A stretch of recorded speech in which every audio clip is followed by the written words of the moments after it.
In the vast, intricate world of global finance, where fortunes are made and lost in the blink of an eye, there exists a unique and enduring subculture, a community bound by a shared belief in a single transformative event, the revaluation of the Iraqi dinar.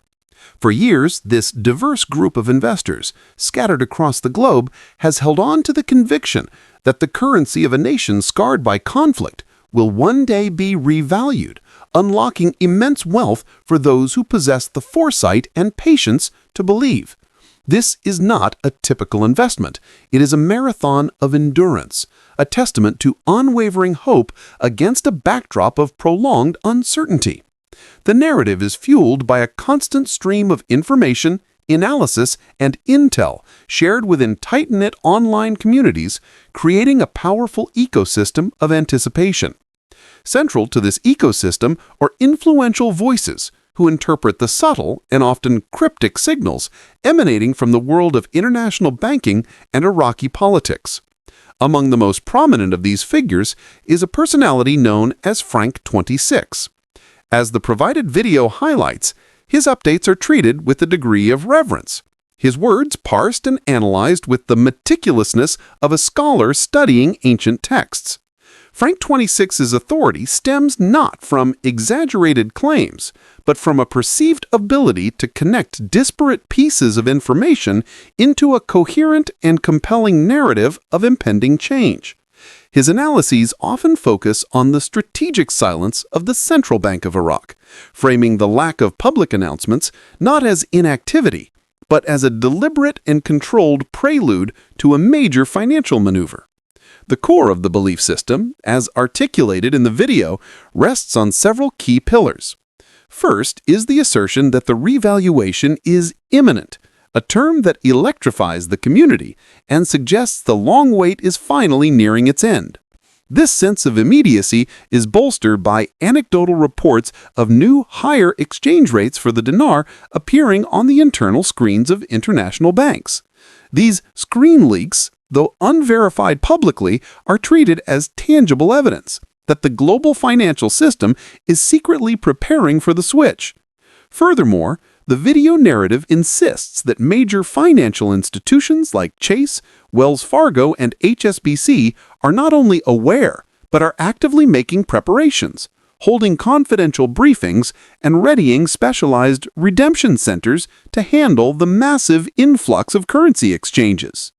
The convergence of these factors, influential analysis, alleged insider information, and the apparent readiness of the global banking sector creates a powerful feedback loop of hope, suggesting that the question is no longer if the revaluation will happen, but when. However, stepping outside this impassioned narrative reveals a more complex and sober reality. Official sources and mainstream economic analysis paint a starkly different picture. The Central Bank of Iraq's official publications, for instance, show a managed exchange rate with its primary focus on maintaining stability and combating inflation, not orchestrating a speculative revaluation. As of September 2025, official CBI documents peg the US dollar at around 1310 to 1320 dinar, a rate established to facilitate trade and stabilize the local economy. Reports from international bodies like the World Bank and the International Monetary Fund, IMF, focus on Iraq's structural economic challenges, its heavy dependence on oil revenue, the need for fiscal reform, and the ongoing struggle against corruption. These analyses underscore that Iraq's economic path is a gradual one, centered on building sustainable institutions rather than engineering a sudden currency windfall. Moreover, the financial world at large treats the dinar revaluation narrative with extreme skepticism, often categorizing it as a long-running scam that preys on hopeful investors. Publications like Investopedia and the Corporate Finance Institute explicitly warn against such schemes, pointing out the non-existence of a legitimate forex market for the dinar and the exorbitant fees charged by dealers, which can consume a significant portion of an investment before any potential gains are realized. They clarify the difference between a redenomination, removing zeros from a currency which doesn't change its value, and a revaluation, a deliberate, massive increase in value, which often blurred in speculative forums. While Iraq has, in the past, discussed redenomination to streamline its currency, a revaluation on the scale envisioned by the dinar community has never been officially proposed or endorsed. The reality is that the dinar's value is tightly controlled by the CBI, and any significant change would be a carefully managed policy decision driven by economic fundamentals, not the speculative pressures of foreign investors. Thus, the stage is set with two conflicting realities, one of fervent belief in an imminent, life-changing event, and another of methodical, challenging, and gradual economic reconstruction. The enduring belief in the Iraqi dinar revaluation is not a random phenomenon. It is a meticulously constructed architecture of hope, built upon a foundation of community, esoteric knowledge, and a reinterpretation of real-world events. At its heart is the global community of investors. This is not a scattered collection of individuals, but a connected digital tribe that congregates in online forums, private chat groups, and on conference calls. Within these spaces, a unique culture has developed, complete with its own lexicon, revered experts, and shared rituals of checking for the latest intel. This digital ecosystem serves a critical function. It provides a powerful sense of validation and belonging.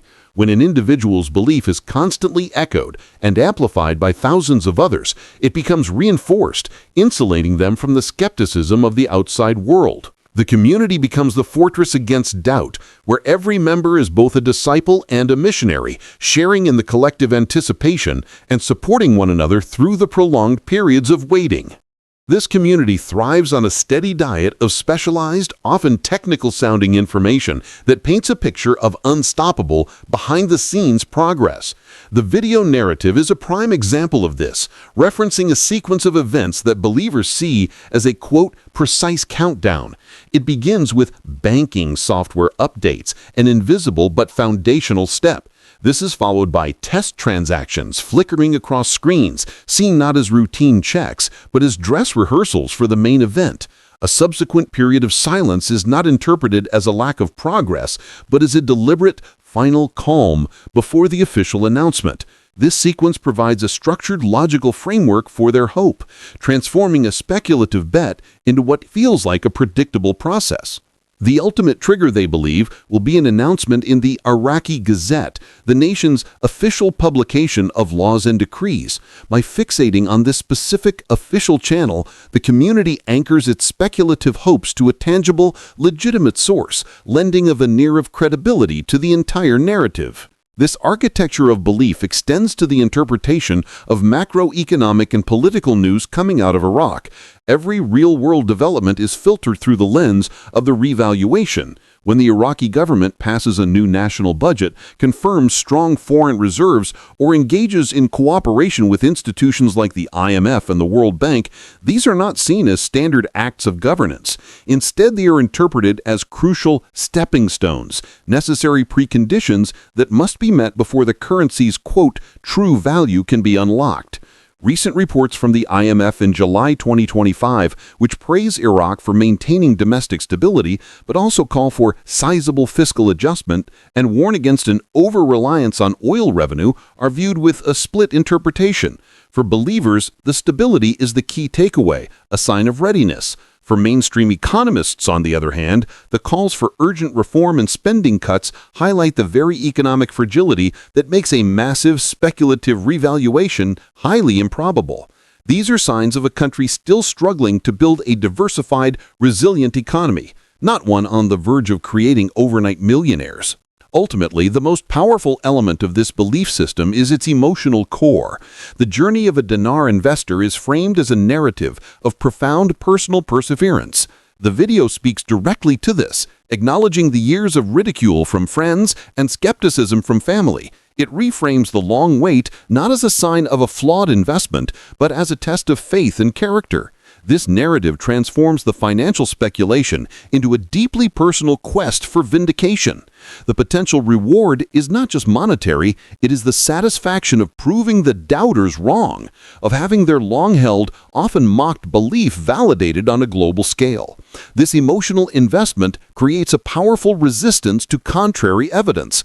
To abandon the belief would be to admit that the years of waiting, the financial outlay, and the emotional energy were all in vain. For many, it is easier and more empowering to hold on, sustained by the community and the intricate architecture of belief they have built together, waiting for the day their ship finally comes in.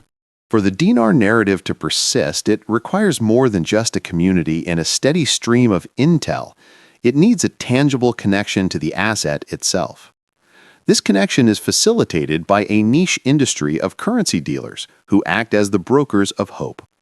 Operating primarily online, these dealers sell physical Iraqi dinar banknotes to investors, often presenting the purchase not as a high-risk forex transaction, but as a once-in-a-lifetime investment opportunity. Their marketing language is carefully crafted to mirror the speculative excitement found in the forums, alluding to future prosperity and the wisdom of acting now. However, what is often obscured in the fine print is the staggering cost of entry. Because the dinar is not a freely traded international currency, these dealers operate outside the mainstream banking system and can set their own rates. Investors typically pay a premium of 20 to 30%, or even more, above the official exchange rate set by the Central Bank of Iraq. This means a significant portion of their capital is lost the moment the transaction is complete. This initial loss is compounded by the immense opportunity cost of holding the dinar. The funds used to purchase stacks of physical banknotes are effectively frozen. Unlike stocks, bonds, or even a simple savings account, this tangible asset generates no dividends and accrues no interest. It is a dormant investment, its potential entirely tethered to a single, uncertain future event. The video itself offers a moment of sobering advice. Do not over-leverage yourself in anticipation. This warning is a tacit acknowledgement of the profound financial strain the long wait can impose. For years, investors have held on to their currency, watching from the sidelines as other markets have generated substantial returns. For some, this has meant delaying retirement, foregoing other opportunities, or tying up emergency funds in the hope of a speculative windfall that remains perpetually just around the corner. The currency of faith demands not just belief, but a very real and ongoing financial sacrifice. This entire ecosystem operates under the wary eye of financial regulators, who have issued numerous warnings about dinar-related schemes for over a decade. Government bodies like the Washington State Department of Financial Institutions and the Alabama Securities Commission have published alerts cautioning consumers about the very promises that animate the dinar community. These regulators point out that the claims of an imminent massive revaluation are unsubstantiated, and that the dinar can only be officially redeemed in Iraq, making it extremely illiquid for foreign holders. They classify the trade as a high-risk, speculative venture, often exploited by fraudulent actors who profit from the inflated sales prices, not from any change in the currency's value. The video's advice to stay vigilant against scams is ironically echoed by these official sources, though their definition of scam is far broader. While believers are on guard against fraudulent sellers, regulators warn that the fundamental premise sold by even legitimate dealers is itself a misleading and perilous proposition. The physical nature of the asset adds another layer of complexity. Investors are not just buying a digital entry in a brokerage account, they are purchasing and storing large quantities of foreign banknotes. This introduces risks of theft, damage, and authenticity. They must trust that the notes they receive are genuine, a significant concern given the history of counterfeiting in post-conflict regions. The logistical challenge of a future exchange also looms large. The vision of walking into a redemption center to exchange bundles of cash for millions of dollars is a powerful one, but the practical reality would be a bureaucratic and security minefield. The entire enterprise, from the high-cost purchase to the long, fruitless wait and the official government warnings, paints a picture of a system where the primary beneficiaries are not the hopeful investors, but the brokers who sell them a tangible piece of a powerful and perhaps impossible dream. A central paradox lies at the heart of the dinar narrative. The revaluation is always imminent, yet it never arrives. For over a decade, the community has been sustained by the belief that the tipping point is just days or weeks away. This perpetual state of imminence is not a flaw in the narrative, but its most crucial survival mechanism, powered by a combination of shifting goalposts, the reinterpretation of external events, and powerful psychological biases. When a predicted timeline passes without incident, the event is not recognized as a failure of the core prophecy. Instead, new unforeseen obstacles are seamlessly integrated into the lore to explain the delay. One year, the holdup might be the lack of a seated Iraqi government. The next, it is the need to pass a specific article in the national budget. Later, it becomes about satisfying stringent anti-money laundering regulations imposed by the U.S. Treasury. Each delay is rationalized as a necessary, albeit frustrating, step in a complex international process, reinforcing the idea that the event is real but requires absolute perfection before it can be triggered. This framework allows any significant global or regional event to be co-opted as a potential catalyst. A summit between Middle Eastern leaders, a fluctuation in global oil prices, or a policy speech from the U.S. Federal Reserve can all be interpreted as the final piece of the puzzle falling into place. For instance, recent economic data from late 2025 paints a challenging picture for Iraq.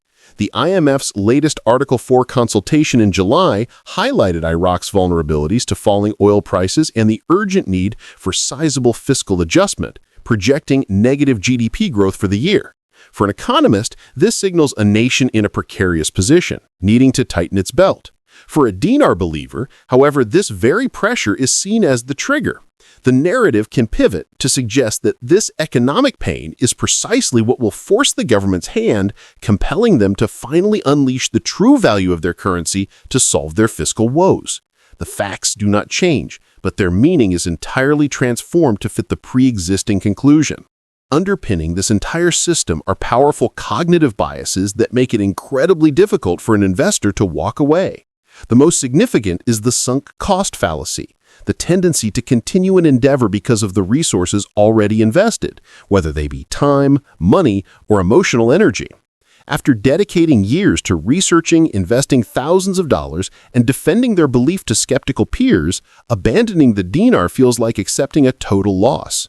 The motivational language of the community, as seen in the video's plea not to give up at the very finish line, directly exploits this bias. It is psychologically easier to believe the reward is just around the corner than to confront the possibility that the entire investment was a mistake. This is reinforced by confirmation bias, where investors actively seek out intel that supports their belief while dismissing the overwhelming body of contrary evidence from official financial institutions as deliberate misinformation designed to keep them out of the deal. The fuel for this entire engine is ambiguity. The gurus and insiders never provide concrete, falsifiable dates. Their language is a carefully chosen lexicon of imprecision, soon, very close, a short-term development. This vagueness is essential, as it makes their predictions impossible to definitively disprove. The strategic silence of the Central Bank of Iraq becomes a blank canvas onto which any hopeful projection can be painted. The lack of official denial is twisted into a form of tacit confirmation. This ensures the narrative can never be truly defeated by the lack of evidence. The tipping point that never arrives is a feature, not a bug. It allows the hope to be perpetually renewed, the community to remain engaged, and the dream to stay alive, always just beyond the horizon, forever imminent. In the end, every story must reach its conclusion. For the community of Iraqi dinar holders, two vastly different endings remain. The first is the one they have envisioned for years, the culmination of their unwavering faith. In this dream scenario, the whispers and screen flickers prove true. An official announcement is made, perhaps in the dead of night, published in the Iraqi Gazette as prophesized. The world awakens to a new financial reality. The dinar has been revalued to a staggering degree. the redemption centers open, and the patient believers, documents in hand, step forward to see their faith rewarded. It is a moment of pure vindication. The years of ridicule transform into stunned admiration from friends and family. The financial sacrifice becomes the shrewdest investment of a lifetime. This newfound wealth is not just about personal gain. For many, it represents the chance to pay off debts, secure their family's future, and contribute to charitable causes. It is the perfect ending to a long and arduous journey, a testament to the power of holding on when everyone else let go. The second ending, however, is the one suggested by the overwhelming weight of economic evidence and historical precedent. In this more probable reality, there is no single dramatic event. The tipping point never arrives. Instead, Iraq continues on its slow, painstaking path of economic reform. The government, guided by international partners like the IMF, focuses on the unglamorous but essential work of diversifying its economy away from oil, controlling government spending, and strengthening its financial institutions. The value of the dinar remains stable, managed by the central bank not for speculative gain, but for domestic price stability. At some point, the government may proceed with a redenomination, a purely cosmetic change where they lop the zeros off the currency, issuing new banknotes where one new dinar is equal to 1,000 old ones. To the uninitiated, this might look like the promised revaluation, but its actual value and purchasing power would remain unchanged. The investor holding 1,000,000 old dinar would simply receive 1,000 new dinars, with both amounts still worth the same few hundred US. Life goes on, the global markets remain unmoved, and the dream quietly fades into the harsh light of reality. In the end, every story must reach its conclusion. For the community of Iraqi dinar holders, two vastly different endings remain. In this dream scenario, the whispers and screen flickers prove true. An official announcement is made, perhaps in the dead of night, published in the Iraqi Gazette as prophesized. The world awakens to a new financial reality. The dinar has been revalued to a staggering degree. The redemption centers open, and the patient believers, documents in hand, step forward to see their faith rewarded. It is a moment of pure vindication. The years of ridicule transform into stunned admiration from friends and family. The financial sacrifice becomes the shrewdest investment of a lifetime. This newfound wealth is not just about personal gain. For many, it represents the chance to pay off debts, secure their family's future, and contribute to charitable causes. It is the perfect ending to a long and arduous journey, a testament to the power of holding on when everyone else let go. The second ending, however, is the one suggested by the overwhelming weight of economic evidence and historical precedent. In this more probable reality, there is no single dramatic event. The tipping point never arrives. Instead, Iraq continues on its slow, painstaking path of economic reform. The government, guided by international partners like the IMF, focuses on the unglamorous but essential work of diversifying its economy away from oil, controlling government spending, and strengthening its financial institutions. The value of the dinar remains stable, managed by the central bank not for speculative gain but for domestic price stability. At some point, the government may proceed with a redenomination, a purely cosmetic change, where they lop the zeros off the currency, issuing new banknotes where one new dinar is equal to 1,000 old ones. To the uninitiated, this might look like the promised revaluation, but its actual value and purchasing power would remain unchanged. The investor holding 1,000,000 old dinar would simply receive 1,000 new dinars, with both amounts still worth the same few hundred US. Life goes on, the global markets remain unmoved, and the dream quietly fades into the harsh light of reality. In the end, the story of the Iraqi dinar is more than just a debate about currency values. It's a modern fable about the nature of belief itself. It reveals how a compelling narrative, one of redemption, secret knowledge, and a promised reward for the faithful, can be more powerful than any spreadsheet or official report. It's a story of a global community that found meaning and solidarity in a shared quest, united against a skeptical world. Whether their perseverance is ultimately rewarded with wealth or simply becomes a historical footnote on the risks of speculative fervor, the echoes of their promise will linger as a testament to the enduring and often perilous currency of faith.